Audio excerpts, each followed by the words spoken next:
성경 말씀 함께 보겠습니다. 성경 말씀은 신약 성경 고린도서 제12장 7절 이하 10절 말씀입니다. 하나님께서 주신 말씀 함께 읽겠습니다.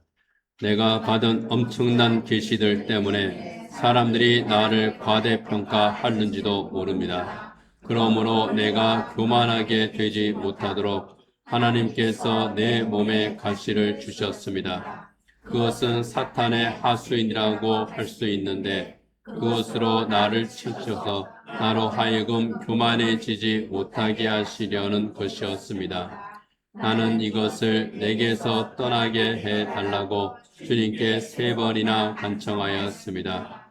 그러나 주님께서는 내게 이렇게 말씀하셨습니다. 내 은혜가 내게 족하다. 내 능력은 약한 데서 완전하게 된다.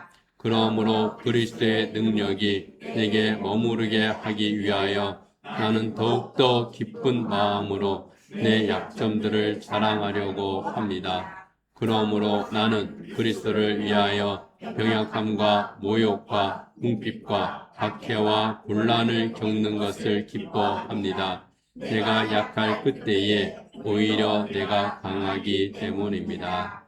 아멘.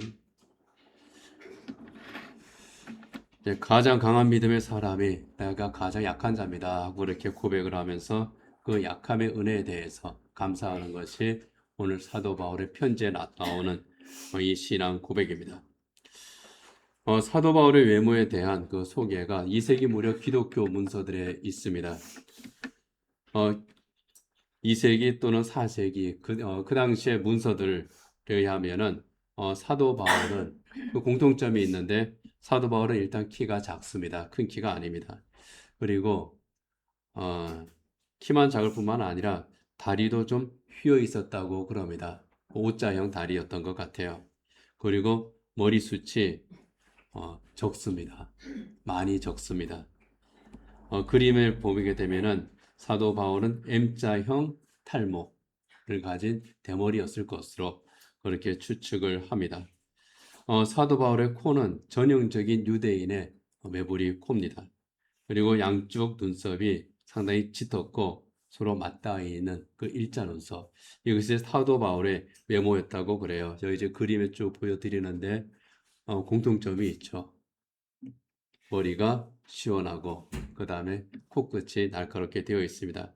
그 다음 그림을 이제 보게 되면은 거기에도 사도 바울의 외모를 그린 그 그림이 이제 있는데요. 저 왼쪽 그림을 오른쪽 그림을 보게 되면은 저 그림은 제가 이렇게 이제 주문한 대로 그려준 AI가 그려준 사도 바울의 모습입니다.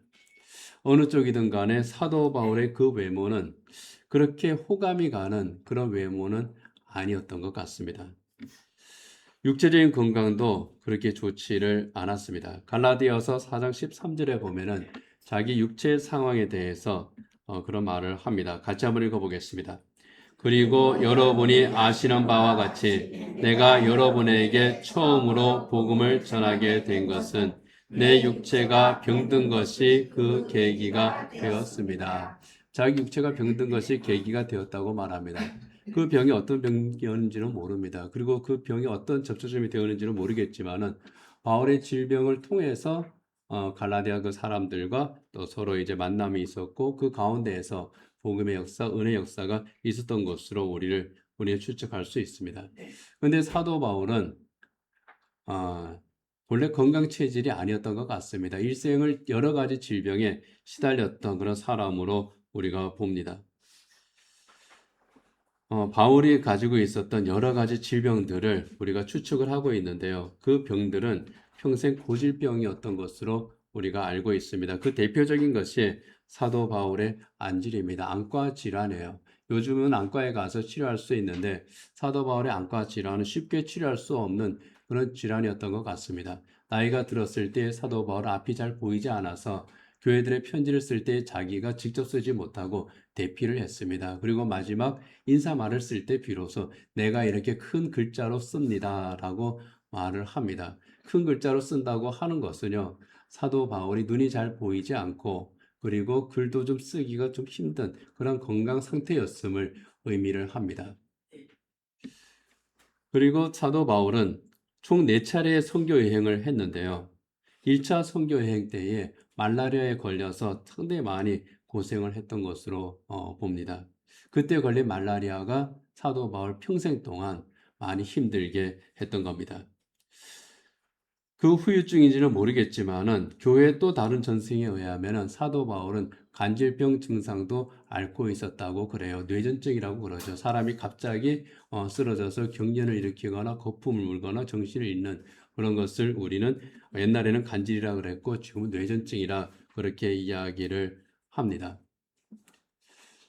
이것이 평생 동안 사도 바울을 괴롭혔던 그런 질병입니다. 그리고 그 사도 바울은 참 글을 굉장히 잘 쓰는 논리적인 사람이었고 글도 잘 쓰는 그런 사람이었습니다. 신약 성경의 거의 절반이 사도 바울이 쓴 바울 서신이죠. 누구보다도 글을 잘 썼고 그의 어, 문장 능력은 정말 탁월했습니다. 그의 논리는 누구도 반박할 수 없는 대단한 그러한 사람이었습니다. 그런데 정작 말하는 것은 좀 힘들었던 것 같아요. 고린도후서 10장 10절에 보면은 이렇게 말씀을 합니다. 같이 읽겠습니다. 바울의 편지는 무게가 있고 힘이 있지만 직접 대할 때에는 그는 약하고 말주변도 변변치 못하다 하고 말하는 사람들이 있습니다. 이걸 누가 이렇게 말하는 겁니까? 사도 바울이 말하는 겁니다. 사도 바울에게 여러 사람들이 그런 이야기를 하는 거예요.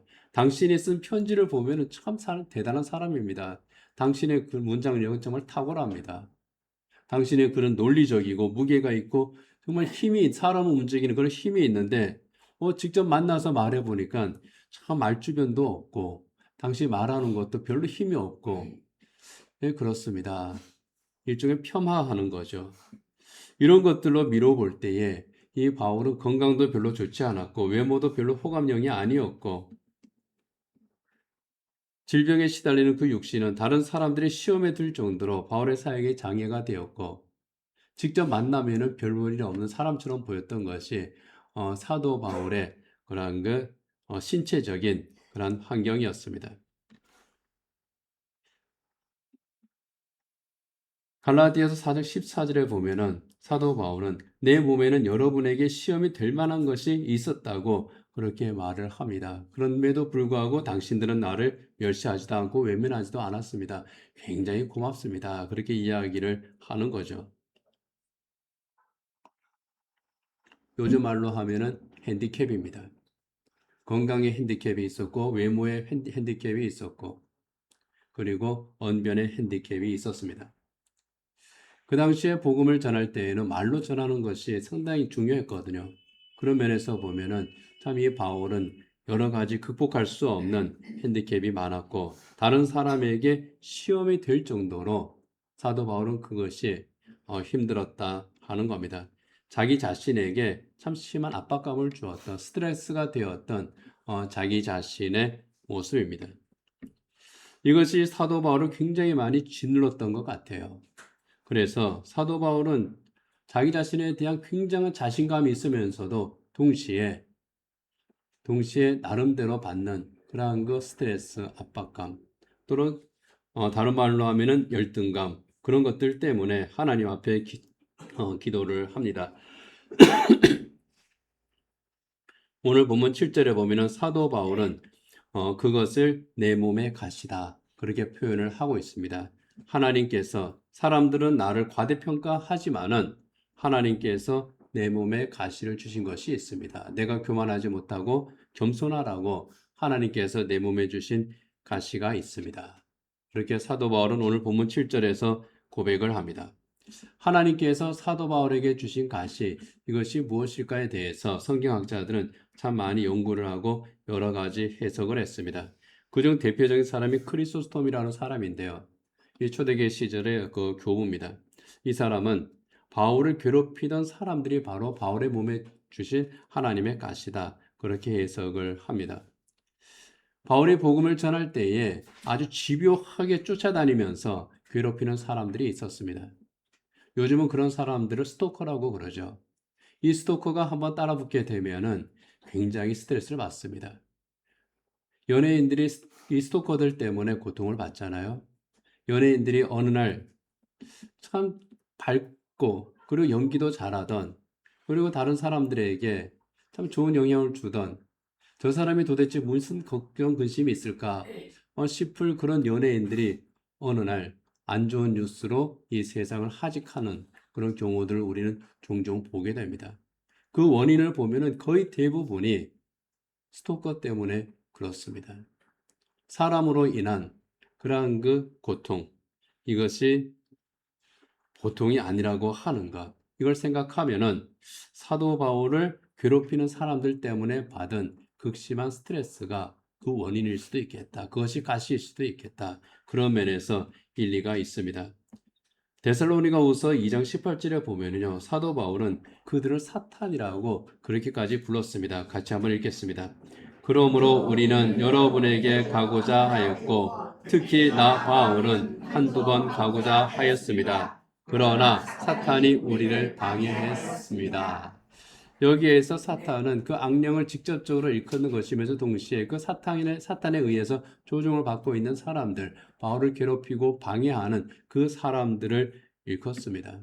사사건건 방해하는 거예요. 어디를 가든지 이 유대인들이 쫓아다니면서 사도 바울에게 딴죽을 걸고 사도 바울을 모함을 하고 사도 바울을 힘들게 만든 겁니다.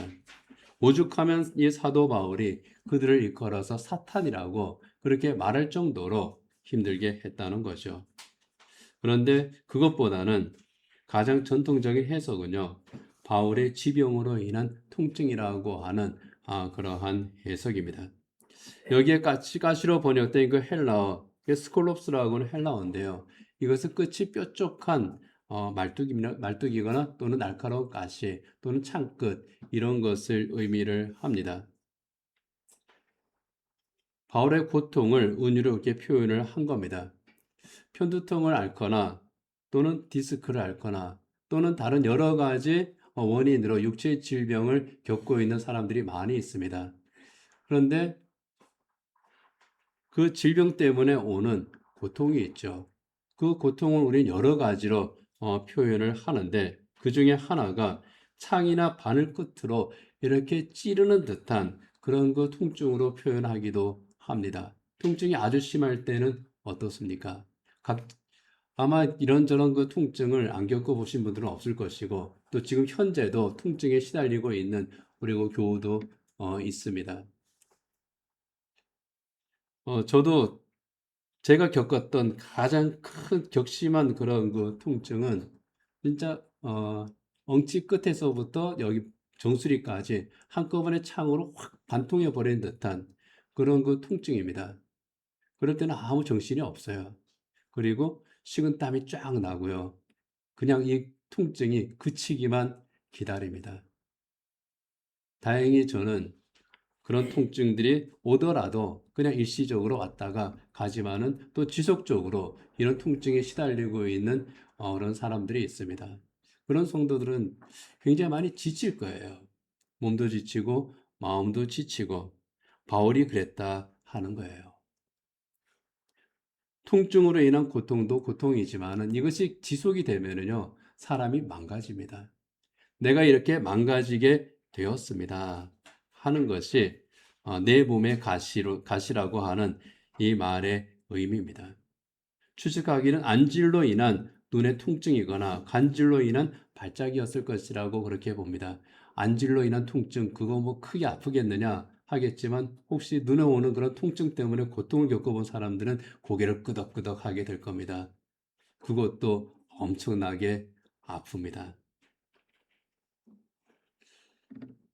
그래서 바울의 가시는 크리스토님이 말한 것처럼 사람으로 인한 그런 그 정신적인 고통, 그리고 질병으로 인한 육체적인 고통, 이 둘 중에 하나일 수 있는데 제가 볼 때는 그 둘이 다 합해진 것 같아요. 그렇잖아요. 우리도 살아가면서 겪는 그런 그 고통들을 이야기하라 그러면은 단순히 육체의 고통만 이야기하지 않죠. 육체의 고통만 있으면 곧 견딜 수 있어요. 그런데 거기에 더하기 정서적인 고통, 특히 사람으로 인한 그런 고통, 환경이란 고통이 그런 정신의 고통이 겹치게 될 때에 사람은 탈진하게 됩니다. 바울이 그 탈진의 상태에 이르렀던 것 같습니다. 그래서 굉장한 자신감을 가지고 살던 사람이 바울이었어요. 바울 스스로가 말할 정도로 당신들이 나를 대단한 사람이라고 여기죠. 나도 그렇게 생각합니다. 하는 것이 바울이 말하는 것 뉘앙스거든요. 자기 자신에 대한 자신감이 충만했던 사람, 하나님께서 나와 함께 하신다. 나는 주님의 사자다고 하는 그런 의식이 또 충만했던 사람, 매사에 적극적이었던 사람, 바울입니다. 정신력이 대단한 사람이었어요. 그러나 그럼에도 불구하고 이 바울도 탈진에 이를 정도가 되었다 하는 겁니다. 그래서 사도 바울은 자신의 병을 두고 기도합니다. 자기 자신의 삶에 영향을 미치는 그 고통 때문에 내가 도대체 정상적인 생활을 하지 못하겠습니다. 하나님께서 맡겨준 사명을 감당하고 싶은데 내가 이거 제대로 못하겠습니다. 그러니 하나님, 이것을 내게서 떠나게 해 주십시오. 기도를 합니다. 오늘 본문 8절이죠. 같이 읽어보겠습니다. 나는 이것을 내게서 떠나게 해 달라고 주님께 3번이나 간청하였습니다. 내가 주님께 3번이나 간청했습니다. 하는 것은요, 우리 주님께서 겟세마네 동산에서 3번 기도하셨던 것을 우리가 연상하게 되기도 하지만 여기에 3번이나 간청했다고 하는 것은 내가 3번 특별 작전 기도를 했습니다. 그런 뜻입니다. 내가 특별 작전 기도를 3번이나 했습니다. 그만큼 간절함이 있었다는 겁니다. 주님, 이 고통을 저에게서 거두어 주십시오. 제가 좀 살아야 되겠습니다. 하는 것이 바울의 간청, 바울의 간구였습니다. 그렇게 간구하는 기도, 거기에 하나님께서 응답을 하셨는데요. 그 응답은 어떻습니까? 바울이 원하는 응답이 아니었죠. 오늘 본문 9절입니다. 같이 읽겠습니다. 그러나 주님께서는 내게 이렇게 말씀하셨습니다. 내 은혜가 내게 족하다. 내 능력은 약한 데서 완전하게 된다. 내 은혜가 내게 족하다. 여러분, 은혜가 뭡니까? 은혜를 우리가 설명을 할 수는 없어도 은혜 그러면 은혜라고 하는 단어에서 느껴지는 게 뭡니까? 은혜는 좋은 거예요. 나쁜 거 아닙니다. 기도를 들어주는 게 은혜지 기도 안 들어주는 게 은혜입니까? 아니죠. 내가 필요한 것이 있어 달라 그랬을 때에 그것을 알았어. 너한테 내가 주려고 준비했어. 너 가져. 그렇게 주는 것이 은혜지. 싫어. 나 안 줄 거야. 그건 은혜가 아니죠. 그런데 하나님 뭐라 그럽니까? 내 은혜가 너에게 족하다.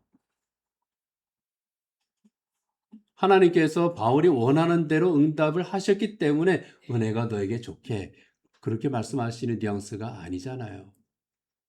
내가 3번이나 특별 작전 기도를 하나님 앞에 했습니다. 그런데 하나님께서는 그 기도를 들어주지 않으셨습니다. 기도를 들어주지 않으면서 내게 주신 응답이 내 은혜가 너에게 족하다. 더 이상 이것 때문에 나한테 기도하지 마. 그거였습니다. 바울의 강구를 거절하셨는데 그거를 하나님께서는 은혜라고 말씀하셨고 바울은 네, 하나님의 은혜가 맞습니다. 하고 그렇게 또 받아들이는 겁니다. 바울은 위대한 믿음의 사람입니다. 위대한 기도의 능력자입니다. 바울이 기도하면 병자가 나았습니다. 죽은 자도 살아납니다. 유두고가 깨어났습니다. 그 위대한 기도의 능력자임에도 불구하고 정작 자기의 기도는 하나님으로부터 거절을 당했습니다. 자기의 고통에서 해방되는 것 실패했습니다. 그런데 바울은 그것을 하나님의 은혜로 인정을 합니다. 그리고 더 이상 자기의 가시 때문에 기도하지를 않습니다. 왜 그랬을까요? 이제 기도해봤자 소용없구나. 하나님께서는 응답의 문을 닫으셨구나. 그러니 이제 기도하지 말자. 괜히 기도해서 힘 빼지 말자. 괜히 기도해서 시험에 들지 말자. 그런 마음이었을까요?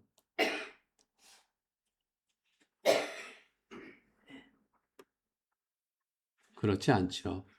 오늘 본문 9절 하반절 이하 10절에서 바울은 이렇게 고백을 합니다. 같이 읽겠습니다. 그러므로 그리스도의 능력이 내게 머무르게 하기 위하여 나는 더욱더 기쁜 마음으로 내 약점들을 자랑하려고 합니다. 그러므로 나는 그리스도를 위하여 병약함과 모욕과 궁핍과 박해와 곤란을 겪는 것을 기뻐합니다. 내가 약할 그때에 오히려 내가 강하기 때문입니다. 아멘. 나는 더욱더 기쁜 마음으로 자랑을 하고 나는 나의 약함을, 나의 고통을 기뻐합니다. 그렇게 고백을 하고 있습니다. 나의 병약함, 내가 받는 모욕, 내가 겪고 있는 궁핍, 내가 당하는 박해, 나의 삶의 곤란함, 이것들을 나는 기뻐합니다. 나의 약한 그 모든 것들, 그때에 내가 오히려 강하기 때문에 나는 그것들을 오히려 자랑합니다. 가시로 인한 이런 신앙 고백을 바울이 하고 있는 겁니다. 가시로 말미암은 은혜가 있습니다. 하고 바울이 고백을 하는 거죠. 비록 그 가시는 고통스럽습니다. 바울도 그 고통을 압니다. 인정을 합니다. 나는 하나도 아프지 않습니다. 그렇게 말하지 않아요. 나는 하나도 힘들지 않습니다. 그렇게 말하지 않습니다. 저 사람들 때문에 받는 그 스트레스 나는 전혀 없습니다. 그렇게 이야기하지 않아요. 저 사탄들, 우리말로 옮기면 뭡니까? 저 마귀 새끼들. 오죽하면 사람을 향해서 그렇게 이야기를 하겠습니까? 우리도 그럴 때가 있잖아요. 어이, 저 마귀 같은 놈. 뭐 그렇게 이제 표현할 때가 있잖아요. 그 정도로 힘들지만 그보다 더 큰 은혜가 있기 때문에 이 가시가 더 큰 은혜의 통로라고 하는 것을 깨달았을 때에 이 바울은 오히려 기뻐하고 감사할 수 있었다 하는 겁니다. 자기 자신의 육체의 고통, 정신적인 스트레스, 그리고 거기에 대한 강구, 그 강구에 대한 그 응답의 거절함 가운데에서 바울이 얻은 가시의 은혜, 크게 세 가지를 오늘 우리는 생각해 보도록 하겠습니다. 그 첫 번째는요, 이미 나에게 있는 하나님의 능력을 깨달음이 이 가시의 은혜입니다. 하나님께서는 바울에게 말씀합니다. 내 은혜가 내게 족하다. 내 능력은 약한 데서 완전하게 된다. 그렇게 응답을 합니다. 네 은혜가 내게 족하다 하는 것은요, 더 이상 구하지 마. 그런 뜻이 아닙니다. 이미 바울 안에 있는 은혜를 바울과 함께 하나님께서 확인을 하시는 거예요. 바울의 약함 가운데에서 이미 그와 함께 하시고 그를 도우시는 그 하나님을 이 바울이 깨닫게 되는 겁니다. 하나님의 능력이 나에게서 없는 것으로 내가 생각을 했는데 알고 보니 이미 하나님의 능력은 내 안에 있더라. 내 약함 속에 하나님이 계시더라. 이 약함 때문에 내가 무너지지 않은 것은 내가 내 힘으로 아등바등 버티고 싸우고 그래서 이겼기 때문이 아니라 하나님의 그 능력의 손길이 나를 붙들어주고 계셨구나 하는 것을 바울이 깨닫는 거예요. 은혜는 기본적으로 하나님의 선물이죠. 위로부터 주시는 특별한 은혜의 선물. 그래서 다른 말로 은총이라고도 말을 합니다. 주님께서 주신 은총이 얼마나 많은지 모르겠다는 거예요. 아, 하나님께서는 나에게 참 많은 은총을 나에게 베풀어 주셨구나. 제가 좋아하는 시가 하나 있습니다. 은총을 내려주시는구나 하는 그런 시인데요. 승창유 시인의 시죠. 거기에서 이렇게 노래를 합니다. 은총을 내려주시는구나. 은총을 내려주시는구나. 야속하다 싶을 만큼 묘하게 표 안 나게 내려주시는구나.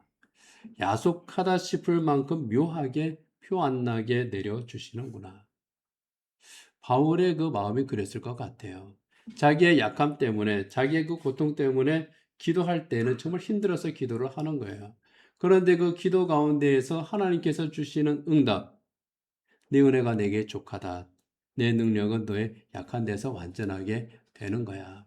하시는 하나님의 음성을 듣게 되었을 때, 아, 정말 야속하다 싶을 만큼 묘하게 표 안 나게 내려주셨구나 하는 것을 깨닫는 거죠. 인간은 어리석습니다. 그래서 내가 받고 싶은데 받지 못하는 것이 있을 때, 내가 누리고 싶은데 누리지 못하는 것이 있을 때, 그때 눈이 어두워집니다. 이미 나에게 있는 그 하나님의 은혜를 깨닫지 못하게 되는 거예요. 발견하지 못하는 겁니다. 은혜가 없다고 생각을 합니다. 이미 나와 함께 하심의 그 은혜. 나를 구원하셨을 때 주님께서는 이미 나와 함께 하시고 나와 동행하시고 나를 인도하시고 도우심에도 불구하고 그 은혜를 발견하지를 못하게 되는 겁니다. 은혜를 발견하지 못하니 감사도 하지 못하게 되죠. 그런데 나의 연약한 가운데에 하나님께서는 이미 함께 계셨구나 하는 것을 깨닫게 될 때 내게 주신 것들이 힘이 넘치도록 많다고 하는 것을 발견합니다. 그때의 진정한 감사가 나오죠. 나의 연약함과 부족함을 통해서 나에게 하나님께서는 복을 주시는구나. 하나님께서는 나를 이미 인도하고 계셨구나 하는 것을 깨닫고 그 자리에서 진정한 감사를 드리게 되는 겁니다. 두 번째는요. 이 가시 때문에 내가 더욱더 주님을 의지하고 동행할 수 있다고 하는 그 은혜입니다. 육체의 가시가 자기를 찌를 때에 바울은 주님 앞에 엎드렸습니다. 이게 복입니다. 내가 아플 때 주님 앞에 엎드릴 수 있음이 복인 거예요. 내가 힘들 때 주님을 떠나는 것이 오히려 저주인 겁니다. 내가 주님 앞에 나갈 수 있다는 것, 내가 주님 앞에 기도할 수 있다는 것, 이게 복입니다.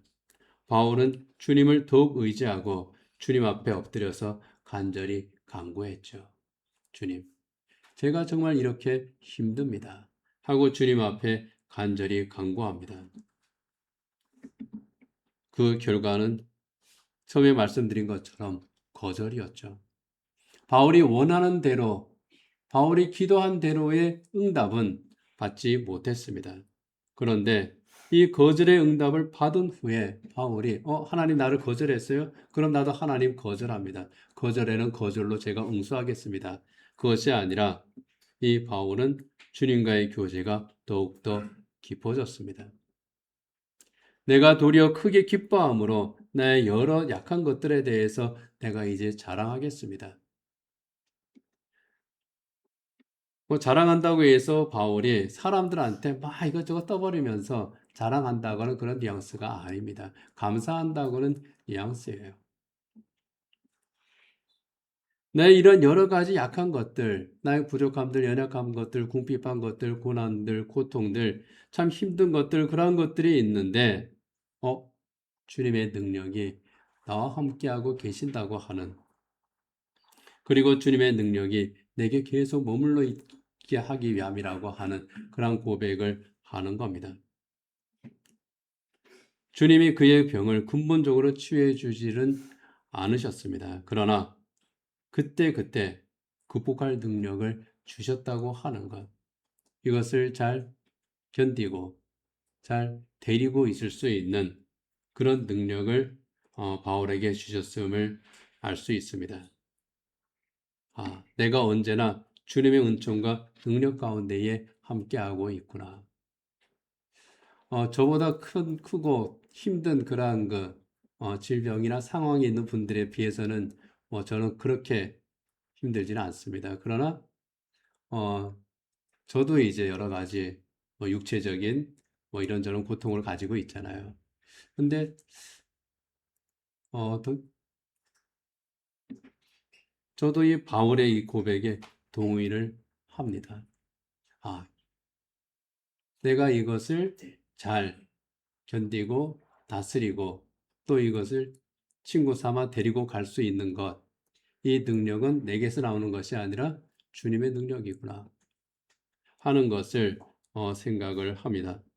그때 극복할 능력을 주님께서 주십니다. 물론 의사 선생님의 도움도 많이 받습니다. 그러나 그것은 근본적인 것은 우리 주님의 인도하심이고 우리 주님의 위로하심이고 주님의 격려하심이고 그리고 그 모든 것들은 주님의 은총이라 하는 겁니다. 칼뱅이 이제 그런 말을 했습니다. 주님께서는 우리가 합당하게 추구하는 목적을 허락하시지만 우리가 원하는 수단대로 허락하시지는 않는다. 바울의 상황에 딱 맞는 그러한 말이죠. 우리가 합당하게 추구하는 목적, 그 목적대로 하나님께서 허락하시고 인도를 하세요. 우리 믿음의 길로 인도하세요. 그러나 때때로 우리가 원하는 그런 수단대로만은 안 하시더라. 오직 하나님의 수단으로, 하나님의 방법으로 가장 알맞은 때에 적절하게 은총을 내려주신다 하는 겁니다. 그게 우리의 믿음의 여로죠. 그 결과로 이 가시 때문에 내가 더 주님과 가까워질 수 있는 겁니다. 이 가시가 한번 찌를 때에 우리는 어떻게 합니까? 주님 살려주세요 그러거든요. 주님 나를 도와주세요. 때로는 내가 뭐 하나님 앞에 또 잘못한 거 있는가? 또 스스로를 또 돌아보기도 하고요. 그 모든 것은 뭡니까? 주님과의 관계를 재정립을 하는 겁니다. 그 가운데에서 퇴행하는 관계가 아니라 더 발전하는 관계. 주님께서 나와 함께 하시는구나. 내가 주님과 더 가까워지고 있구나. 주님이 나와 동행하고 계시는구나. 이것을 생각할 때 그 은혜가 감사한 겁니다. 세 번째는요, 이 가시 때문에 오히려 건강한 믿음의 삶을 살게 됐다고 하는 것, 그 은혜에 감사를 합니다. 10절 한번 같이 읽어보겠습니다. 그러므로 나는 그리스도를 위하여 병약함과 모욕과 궁핍과 박해와 곤란을 겪는 것을 기뻐합니다. 내가 약할 그때에 오히려 내가 강하기 때문입니다.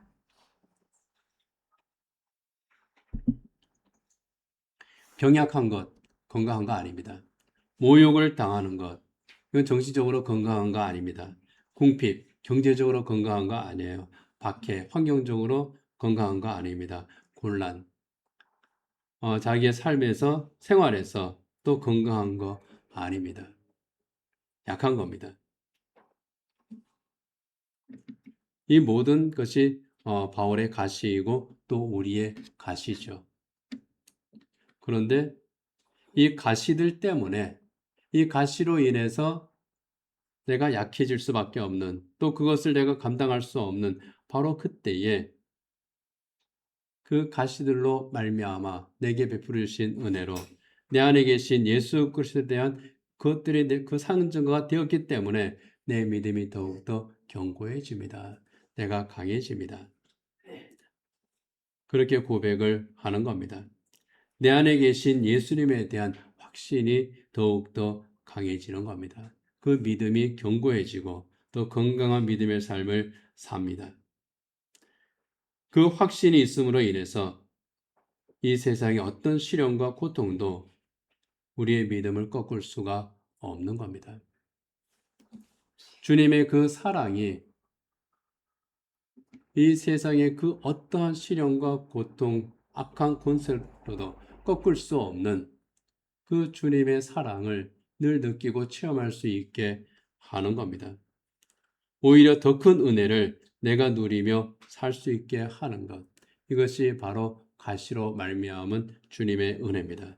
그래서 시련을 당할 때에 오히려 기뻐하며 감사할 수 있는 겁니다. 이 풍랑 2년 하에서 내가 더 빨리 갑니다. 내가 주님과 동행합니다. 바울의 이 가시, 결코 바울을 쓰러뜨릴 수가 없었습니다. 오히려 바울의 믿음을 견고케 했습니다. 오히려 주님으로 말미암은 기쁨과 감사를 더욱더 넘치게 만들었습니다. 우리도 마찬가지입니다. 우리의 삶엔 여러 가지 가시들이 있습니다. 직접적인 육체의 가시가 있고 관계의 가시가 있고 정서의 가시가 있고 경제의 가시가 있고 신앙의 가시들이 있습니다. 그러나 이러한 가시들이 성도를 결코 쓰러뜨릴 수가 없다는 겁니다. 하나님께서 그것을 은혜의 도구로 사용하실 때에 사도 바울이 고백하신 것처럼 모든 것이 하나님의 은혜가 되는 겁니다. 고린도후서 15장 10절 말씀 같이 한번 읽겠습니다. 그러나 나는 하나님의 은혜로 오늘의 내가 되었습니다. 나에게 베풀어 주신 하나님의 은혜는 헛되지 않았습니다. 나는 사도들 가운데 어느 누구보다도 더 열심히 일하였습니다. 그러나 이렇게 한 것은 내가 아니라 나와 함께 하신 하나님의 은혜입니다. 나는 하나님의 은혜로 오늘의 내가 되었습니다. 이렇게 한 것은 내가 아니라 나와 함께 하신 하나님의 은혜입니다. 이 하나님의 은혜는 결코 헛되지 않았습니다. 하는 겁니다. 우리 주님의 십자가 은혜 결코 헛된 은혜가 아닙니다. 날마다 우리 함께 하시는 우리 하나님의 은혜 결코 헛된 은혜가 아닙니다. 우리를 도우시는 성령 하나님의 은혜 결코 헛된 은혜가 아닙니다. 이 은혜 가운데 살아가는 성도의 삶 결코 헛된 삶이 아닙니다. 때때로 가시가 우리를 찌릅니다. 우리를 힘들게 합니다. 우리를 주저앉히려고 하고 우리로 하여금 고통스럽게 하고 우리로 하여금 절망하고 어떤 사람들이 말했던 것처럼 너의 하나님이 어디 있느냐 너의 하나님이 어디 있느냐 조롱을 하고 또 하나님으로부터 멀어지게 하려고 합니다. 그러나 우리 주님의 은혜 결코 헛되지 않고 또 우리가 이 가시 때문에 받는 은혜 이것을 우리가 깨달을 때에 더욱더 넘치는 그 은혜를 안에 우리가 거하면서 살아간다고 하는 겁니다. 이제 말씀을 맺도록 하겠습니다. 하나님의 은혜 그것은 결코 헛된 것이 아닐 뿐만 아니라 일시적인 것도 아닙니다. 일시적으로 우리에게 오는 위로가 아니라는 겁니다. 어느 한순간에 위로해주고 사라져버리는 것이 아니라 하나님의 은혜는 영원한 은혜입니다. 영원한 선물입니다. 우리를 사랑하시고 언제나 나와 함께 하시는 우리 하나님께서 날마다 우리에게 주시는 선물입니다. 이스라엘 백성이 광야에서 날마다 만나를 먹은 것처럼 하나님께서 우리에게 날마다 새로운 은혜를 주신다는 겁니다. 그래서 바울이 내 은혜가 내게 족하다고 하는 그 하나님의 그 응답을 듣고 예 하나님 날마다 내게 주시는 그 은혜 제가 알겠습니다. 저는 이제 그 은혜에 감사하면서 살겠습니다. 그 하나님의 은혜로 나는 오늘의 내가 되었고 또 내일의 나로 또 내가 살아가겠습니다. 그렇게 고백을 하는 겁니다. 우리를 고통스럽게 하는 그런 가시와 같은 그런 상황들이 있습니다. 그런 상황에서 우리 홀로 있는 것이 아니라 그 상황에서 우리에게 은혜를 주시는 이 하나님의 능력, 이 하나님의 은혜를 우리가 깨달아 알 때에 우리의 삶은 더욱 복되고 또 우리의 삶은 기쁨과 감사가 넘칠 줄 믿습니다.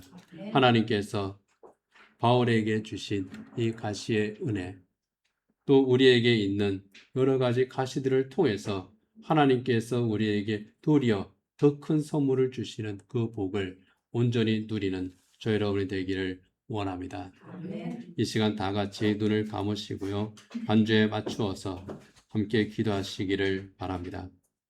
우리가 살아가면서 여러 가지 일들을 겪습니다. 내게 있는 가시는 무엇입니까? 내가 가장 고통스러워하고 힘들어하고 있는 그 가시는 무엇입니까? 바울처럼 육체의 가시입니까? 아니면은 정신적인 가시입니까? 관계의 가시입니까? 사람의 가시입니까? 경제적인 가시입니까? 신앙의 가시입니까? 이런 여러 가지 가시들이 있습니다. 내가 견딜 수 없는 그런 가시들을 놓고 우리는 하나님 앞에 기도합니다. 이 가시를 제거하기 위해서 하나님 앞에 간절하게 기도하는데 때로는 바울처럼 응답을 거절당할 때가 있습니다. 그때 우리는 어떻게 했습니까? 낙심하였습니까? 아니면은 이 가시를 통해서 내게 주신 은혜를 또 우리가 생각을 하고 이 가시 때문에 주님과 더욱 가까워졌습니까? 이 모든 것들을 생각하면서 주님 앞에 기도하시기 바랍니다. 가시를 통해서 주시는 은혜가 있습니다. 그리고 주님께서는 이 가시를 우리에게 필요하지 않다면 제거해 주실 줄 압니다. 믿음으로 간구하시기를 바랍니다. 잠시 기도하십시오.